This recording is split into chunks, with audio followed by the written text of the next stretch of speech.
I'm Dan Nevans and welcome to another episode of my bagpipe tutorial series. Today we're looking at the high road Gairloch. Now if you're coming to me for lessons, this is probably the last tune you'll learn before you go into pipes. Okay, so congratulations getting this far. To play this tune, you need to have memorised Corkhill, IC Mull, Flower of Scotland and be able to play confidently through your high G, D and E grace notes, your strikes, D throws, high G, high A throws, thumb grace notes, birls. Okay, and grips, of course, grips as well. Okay, all those things are covered in the previous videos, and again, if you're coming to me, then you will have went through those in your lessons anyway. So as long as you're comfortable playing all those, they don't need to be lightning fast, but they do need to be accurate. Okay, if you haven't done that, then I suggest shut this off now and go back and sort out the technical work at least. But let's talk about the high road to Gairloch. Okay, so we're in 2-4. Okay, so we learned how to play IC Mull. It was in 3-4. The top number tells us how many of the bottom number are in every bar. So in this case, our top number is 2. So there are 2 of whatever that bottom number is. So the bottom number has to represent a note value. The number 4 represents a crotchet or quarter note. Okay, so every bar is going to be split into 2 beats or 4 half beat phrases. 1 and 2 and 1 and 2 and. And our job is to fill up those half beat phrases. What are we filling them up with? Well, we have 6 note values in this tune. Okay, we have a crotchet, our largest note value, then a dotted quaver. Okay, so we went from a crotchet being 1 beat, and then a dotted quaver being worth 3/4 of the beat. Then we have a quaver itself, which is going to be worth half of the beat. Then we've got things that are smaller than half a beat. So we're going from half a beat, right? Then we're going to go a dotted semi-quaver, which is worth 3/4 of half a beat. That's quite hard to visualise, isn't it? But what I'd like you to think about this way, right? If you have a pizza or a birthday cake, any sort of circular food item you like, and you cut it into 8 sections, right? So half, and then half, and then half, and then half. You're going to get 8 pieces. Well, if you took 3 of those pieces away, that's 3/8. Okay, so if you want to visualise that in your head when you're playing these dotted semi-quavers, 3/8 of the beat, not quite a half a beat, but certainly not a quarter of a beat either, right? It's in between. So that's a dotted semi-quaver. And then we've got the semi-quaver itself, which is worth 2/8 or indeed a quarter of the beat. And our smallest note value is a demi-semi-quaver or 32nd note, all right? And that's worth 1/8 of the beat. So remember that pizza again, well, that's 1 slice of the pizza, all right? So the good news here is that this tune generally is made up of crotchets and quavers, with the odd dotted quaver, semi-quaver, or indeed, dotted semi-quaver, demi-semi-quaver phrase popped in. Not many of them though, okay? So although I've given you all that information, let's not blow it out of all proportions, right? Simple ideas performed well, that's what we're after. So I'll pop the music up on the screen as we go, of course. I'm just going to play it real slow, all right, line by line. By this point, we should be comfortable enough with what our grace notes are, what our note values are, and what the changes between pitches are to be able to get through the tune.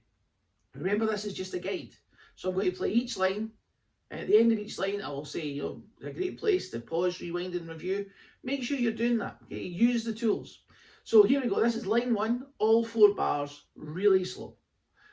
1 and 2 and...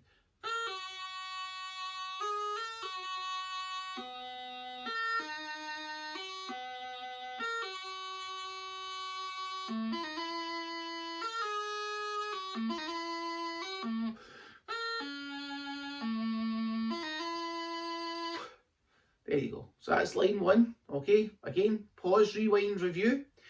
Line 2, 1 and 2 and...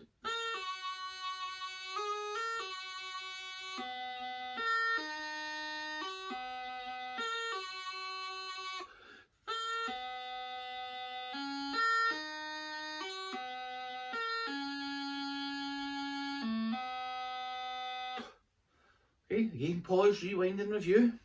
Line 3, 1 and 2 and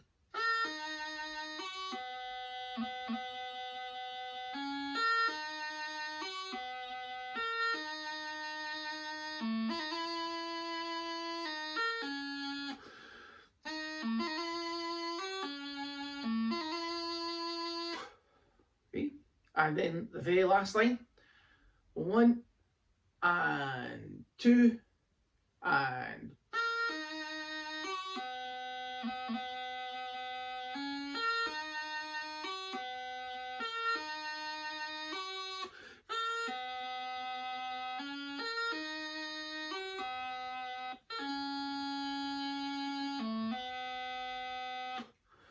okay, now again, pause, rewind, review. Okay, if you want to go back to the start of that sequence, feel free, right? That's the whole point of making these videos.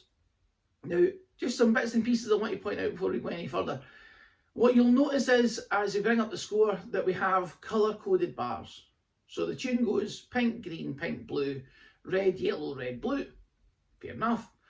What I'd like you to remember there is that you're learning 2-bar phrases at a time. Although I'm playing the whole line there, get your pink bars sorted out so you know what you're doing with them, and then you can move on to your green bars. Bits of advice here. 1, first green bar, right? Bar 3, line 1. D, F, B, D. That F is the melody note. So what we definitely don't want to hear is, okay, no use to that.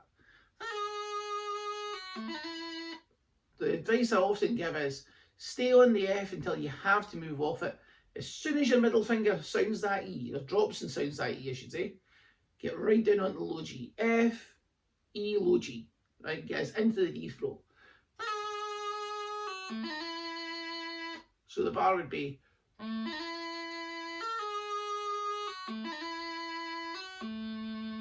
definitely remember that's a low G there at the end of bar 3, definitely not a low A. Okay, so that's the hardest bit of the tune by far. Other than that, just remember in your third line you've got these dotted quavers after the D throws. Again, it's another bar 3, line 3. D, C, B, C, D. Okay, 3/4 of the beat on the dotted note after the D throw. Make sure that you play the D throw and then 3/4 of the beat after it. Now I'm just going to finish this video by playing through this tune, alright, with repeats at a moderate tempo. So slightly faster than I played it before. Okay, but this is just to give you an idea of where we are aiming for. Okay, so 1, 2.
There you go. That's the High Road to Gairloch. Thanks very much for watching, and I'll see you in the next lesson.